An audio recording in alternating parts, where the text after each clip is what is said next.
संस्कारी छोटी बहू। एक सेठ के 7 बेटे थे। सभी का विवाह हो चुका था। छोटी बहू संस्कारी माता पिता की बेटी थी।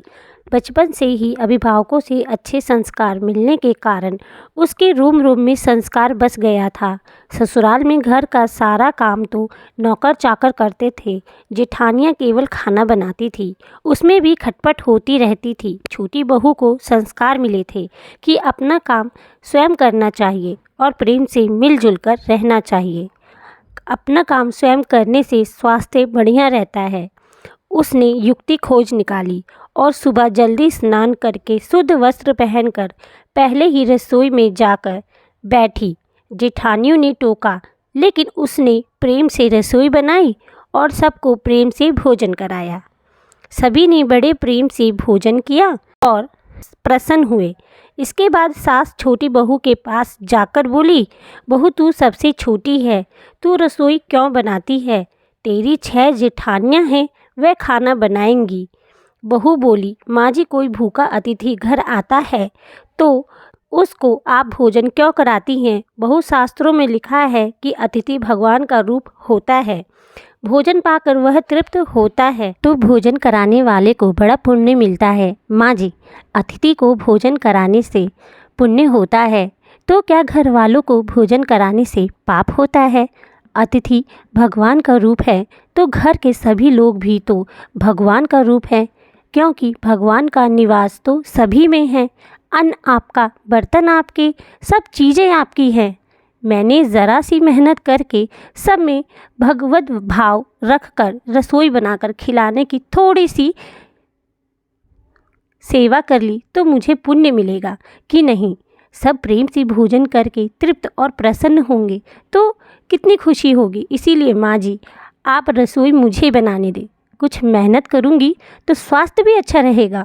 सास ने सोचा कि बहू बात तो ठीक ही कहती है, हम इसे सबसे छोटी समझते हैं पर इसकी बुद्धि सबसे अच्छी है और बहुत संस्कारी भी है। अगले दिन सास सुबह जल्दी स्नान करके रसोई बनाने बैठ गई।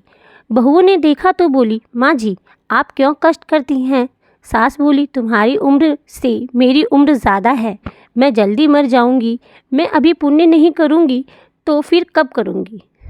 बहुएं बोली, माँ जी इसमें पुण्य की क्या बात है, यह तो घर का काम है। सास बोली, घर का काम करने से पाप होता है क्या? जब भूखे व्यक्तियों को, साधुओं को भोजन कराने से पुण्य मिलता है तो क्या घर वालों को भोजन कराने से पाप मिलेगा? सभी में ईश्वर का वास है। सास की बातें सुनकर सभी बहुओं को लगा कि इस बारे में तो उन्होंने कभी सोचा ही नहीं। यह युक्ति बहुत बढ़िया है। अब जो बहू पहले जाग जाती वही रसोई बनाने लगती। पहले जो भाव था कि तू रसोई बना, बारी बंधी थी, अब मैं बनाऊं यह भाव पैदा हुआ तो 8 बारी बंध गई, 2 और बढ़ गए।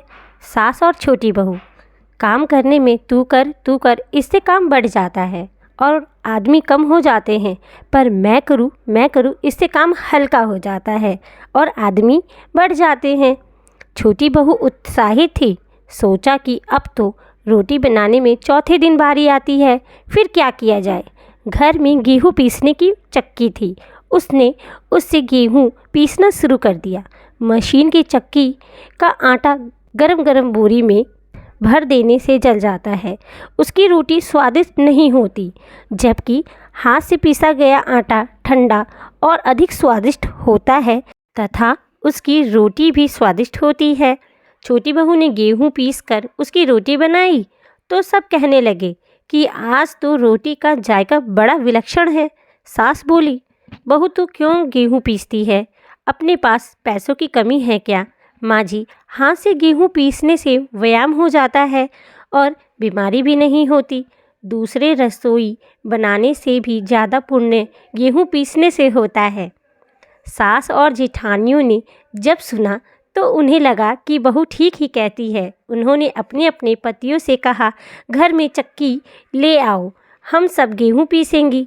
रोजाना सभी जेठानियाँ चक्की में 2 से 2.5 सेर गेहूँ पीसने लगी। इसके बाद छोटी बहू ने देखा कि घर में झूठे बर्तन मांजने के लिए नौकरानी आती है। अपने झूठे बर्तन खुद साफ करने चाहिए, क्योंकि सब में ईश्वर का वास है। तो कोई दूसरा हमारा जूठा क्यों साफ करे। अगले दिन उसने सब बर्तन मांज दिए। सास बोली, बहू ज़रा सोचो, बर्तन मांजने से तुम्हारे गहने घिस जाएंगे, कपड़े खराब हो जाएंगे। माँ जी, काम जितना छोटा उतना ही उसका महात्म्य ज़्यादा। पांडवों के यज्ञ में भगवान श्री कृष्ण ने जूठी पत्तलें उठाने का काम किया था। अगले दिन सास बर्तन मांजने बैठ गई। उन्हें देखकर सभी बहुओं ने बर्तन मांजने शुरू कर दिए। घर में झाड़ू लगाने के लिए नौकर आता था। एक दिन छोटी बहू सुबह जल्दी उठकर झाड़ू लगा दी। सास ने पूछा, बहू झाड़ू तुमने लगाई है? माँ जी, आप मत पूछिए, आपसे कुछ कहती हूँ तो मेरे हाथ से काम चला जाता है।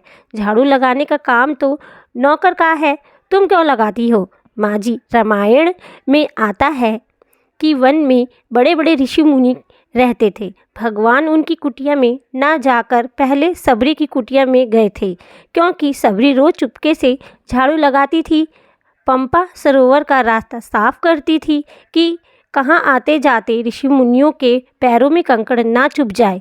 सास ने देखा कि छोटी बहू तो सबको लूट लेगी, क्योंकि ये सब का पुण्य अकेले ही ले लेती है। अब सास और सभी बहुओं ने मिलकर झाड़ू लगानी शुरू कर दी। जिस घर में आपस में प्रेम होता है वहाँ लक्ष्मी का वास होता है, और जहाँ कलह होता है वहाँ निर्धनता आती है। सेठ का तो धन दिनों दिन बढ़ने लगा। उसने घर की सब स्त्रियों के लिए गहने और कपड़े बनवा दिए। छोटी बहू ससुर से मिले गहने लेकर बड़ी जेठानी के पास जाकर बोली, आपके बच्चे हैं, उनका विवाह करोगी तो गहने बनवाने पड़ेंगे। मुझे तो अभी कोई बच्चा है नहीं, इसलिए उन गहनों को आप रख लीजिए। गहने जेठानी को देकर छोटी बहू ने कुछ पैसे और कपड़े नौकरों में बांट दिए। सास ने देखा तो बोली, बहू ये तुम क्या करती हो? तेरे ससुर ने सबको गहने बनवा कर दिए हैं और तुमने उन्हें जेठानी को दे दिए, पैसे और कपड़े नौकरों में बांट दिए। माँ जी, मैं अकेले इतना संग्रह करके क्या करूँगी? अपनी चीज़ किसी ज़रूरतमंद के काम आ जाए तो आत्मिक संतोष मिलता है, और दान करने का तो अमिट पुण्य होता ही है। सास को बहू की बात दिल छू गई। वह सेठ के पास जाकर बोली, मैं नौकरों में धोती साड़ी बांटूंगी और आसपास में जो गरीब परिवार रहते हैं उनके बच्चों का फीस मैं स्वयं भरूंगी।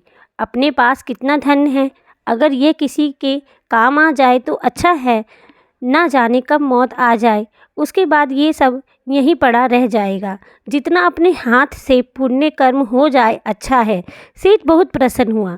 पहले वो नौकरों को कुछ देते थे तो सेठानी लड़ पड़ती थी, अब कह रही है कि मैं खुद दूंगी। सास दूसरों को वस्तुएं देने लगी तो ये देखकर बहुएं भी देने लगी।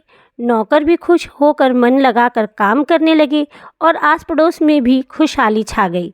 श्रेष्ठ मनुष्य जो आचरण करता है, दूसरे मनुष्य भी उसी के अनुसार आचरण करते हैं। छोटी बहू ने जो आचरण किया उससे उसके घर का तो सुधार हुआ ही, साथ में पड़ोस पर भी अच्छा असर पड़ा।